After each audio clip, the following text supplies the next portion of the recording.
Est-ce qu'on peut régénérer le cerveau? C'est une question qui a longtemps eu une seule réponse en neurosciences. Non, un non catégorique. Et pourtant, aujourd'hui, on va voir ensemble une approche complètement radicale qui est peut-être en train de tout changer. Alors, regardez bien cette image. Ça ressemble à un neurone, n'est-ce pas? Sauf que celui-là, il a une histoire, disons, un peu spéciale. Il n'est pas né, non, il a été fabriqué. Comment c'est possible ça? Eh bien, pour le comprendre, il faut d'abord qu'on s'attaque à un problème fondamental de notre biologie. Allez, on y va, on plonge dans le vif du sujet. Parce que pour vraiment saisir à quel point cette idée de fabriquer des neurones est révolutionnaire, il faut d'abord comprendre le problème de base, le gros problème de la réparation du cerveau. En gros, pourquoi est-ce que les lésions cérébrales sont si souvent permanentes? Voilà, c'est ça le point crucial. Pensez-y une seconde. Quand on se coupe la peau, hop, ça cicatrise. Le foie, s'il est abîmé, il peut se régénérer. Mais le système nerveux central d'un adulte, c'est-à-dire le cerveau et la moelle épinière, eh bien c'est une autre histoire. Sa capacité à créer de nouveaux neurones est quasiment nulle. C'est pour ça que les AVC, les traumatismes crâniens ou des maladies comme Alzheimer sont si terribles. Les dégâts, la plupart du temps, sont là pour de bon. Mais alors, et si au lieu d'essayer de partir de zéro, on pouvait se servir des cellules qui sont déjà là, dans le cerveau? Et si on pouvait, en quelque sorte, le reconstruire de l'intérieur? C'est exactement cette idée, un peu folle, qui est au cœur de toute cette révolution scientifique. Pour que ça marche, il y a un concept de base à accepter, un truc qui va un peu à l'encontre de tout ce qu'on pense savoir. L'identité d'une cellule, son métier, eh bien ce n'est pas gravé dans le marbre, on peut la réécrire. En fait, une découverte majeure a montré que même une cellule qui est déjà super spécialisée, qui a déjà son job bien défini, eh bien elle conserve la possibilité de changer d'identité. Et le plus fou dans tout ça, c'est qu'elle n'a même pas besoin de faire machine arrière, de redevenir une cellule souche. Non, c'est une sorte de raccourci biologique. Et ce processus, ça a un nom. On appelle ça la reprogrammation directe. L'idée, c'est de prendre une cellule adulte, spécialisée, et de la transformer directement en une autre. Et l'outil pour faire ça, c'est quoi? Ce sont des protéines d'instruction, des protéines bien spécifiques qu'on appelle les facteurs de transcription. C'est un peu comme si on installait un tout nouveau logiciel dans la cellule pour lui donner un nouveau travail. Ok, mais concrètement, comment ça se passe? La recette de base, finalement, elle est assez simple à comprendre. Étape 1, on identifie une cellule de départ, une qui est très abondante dans le cerveau. Étape 2, on lui injecte un cocktail très précis de ces fameux facteurs de transcription. Ensuite, la cellule, elle lit les nouvelles instructions, un peu comme un ordinateur qui lit un nouveau code, et elle change de fonction. Et voilà, à la fin, on a un nouveau neurone tout neuf et fonctionnel, créé directement sur place. Ce qui nous amène à la question logique. Quelle est la meilleure cellule de départ à utiliser? Eh bien, les scientifiques ont trouvé les candidates parfaites, des sortes de héros très improbables de la réparation cérébrale, les cellules gliales. Et pourquoi elles? La raison est toute simple. Leur nombre, c'est juste une question d'abondance. On a tendance à penser que le cerveau, c'est que des neurones. En réalité, il ne représente qu'environ 10% des cellules.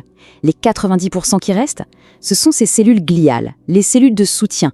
Imaginez un peu, c'est un réservoir absolument gigantesque, une ressource inexploitée qui ne demande qu'à être transformée. Et attention, là on ne parle plus du tout de science-fiction. Ce qu'on voit ici, ce sont des résultats bien concrets obtenus en laboratoire. En fonction du cocktail de facteurs d'instruction utilisé, les scientifiques arrivent à transformer ces cellules de soutien, qu'on appelle les astrocytes, en différents types de neurones très spécifiques. Par exemple, regardez, ils peuvent créer des neurones dopaminergiques. Ce sont précisément ceux qui disparaissent dans la maladie de Parkinson. C'est incroyable. Chaque recette donne un résultat différent. Et le plus important dans tout ça, ça marche aussi avec des cellules humaines. Bon, tout ça, c'est bien beau dans une boîte de pétri. Mais le vrai test, le moment de vérité, c'est de le faire dans un cerveau vivant. Et c'est là que ça devient vraiment passionnant. Les scientifiques ont réussi à franchir cette étape. Ils ont réussi à faire de la régénération de l'intérieur. Alors, comment on s'y prend? La technique est d'une précision d'horloger. Il s'agit d'une injection microscopique qui va délivrer les instructions génétiques, souvent via un virus qu'on a rendu totalement inoffensif, directement, pile poil dans la zone du cerveau qui a besoin d'être réparée. Et le résultat, il est juste spectaculaire. Regardez, à gauche, on voit les cellules gliales sur le site d'une lésion. Et à droite, c'est la même zone, mais après l'injection. Toutes ces nouvelles cellules vertes que vous voyez, ce sont des neurones. Des neurones qui ont été créés sur place à partir des cellules gliales. C'est la preuve visuelle, directe, que ça marche, in vivo, dans un organisme vivant. Le potentiel, on commence à peine à l'entrevoir, il est immense. Cette technique, elle a déjà fait ses preuves sur des modèles animaux pour les traumatismes crâniens, mais aussi pour des maladies neurodégénératives. Ce qui est génial, c'est que ce n'est pas une solution pour un seul problème. Ça pourrait s'appliquer à un très large éventail de pathologies du cerveau. Mais attendez, il y a une découverte encore plus fascinante. Ça a été fait sur un modèle de la maladie d'Alzheimer. On sait qu'un cerveau atteint par cette maladie produit plein de cellules gliales dites réactives, qu'on voit ici en rouge. Eh bien, les chercheurs se sont rendus compte d'un truc de fou. Ces cellules-là sont encore plus faciles à reprogrammer. C'est juste incroyable. Ça veut dire qu'un symptôme même de la maladie devient une partie de la solution. On détourne la réaction de défense du cerveau pour l'aider à se réparer lui-même. Alors, quelle est la suite ? Où est-ce qu'on va à partir de là ? Eh bien, l'avenir de la réparation du cerveau pourrait être encore plus radical que ça. Jusqu'à maintenant, on a parlé de transformer des cellules de soutien en neurones. Ok. Mais il y a une autre piste qui est explorée, une piste encore plus directe, transformer un type de neurone en un autre type de neurone. Imaginez une maladie qui détruit une catégorie bien précise de neurones, mais qui laisse les autres tranquilles. L'idée, ce serait de prendre un neurone sain, qui est peut-être moins essentiel, et de le convertir en celui qui manque.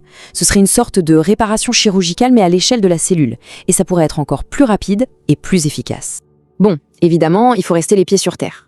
Le chemin avant que ça devienne une thérapie pour les humains est encore long et il y a pas mal d'obstacles. Comment on fait pour délivrer ces facteurs de reprogrammation en toute sécurité ? Comment on s'assure que les nouveaux neurones vont survivre sur le long terme ? Et surtout, la question à 1 million, comment garantir qu'ils vont se connecter correctement avec le reste du cerveau pour restaurer des fonctions aussi complexes que la mémoire ou le mouvement ? Ce sont toutes ces questions cruciales qui occupent les scientifiques en ce moment même. Tout ça nous laisse avec une dernière grande question. Si on peut vraiment réécrire le destin d'une cellule, si une simple cellule de soutien peut devenir un neurone fonctionnel directement à l'intérieur du cerveau, qu'est-ce que ça signifie pour l'avenir de la médecine ? La possibilité de réparer ce qu'on a toujours cru irréparable, ce n'est peut-être plus de la science-fiction, c'est peut-être tout simplement l'aube d'une nouvelle réalité.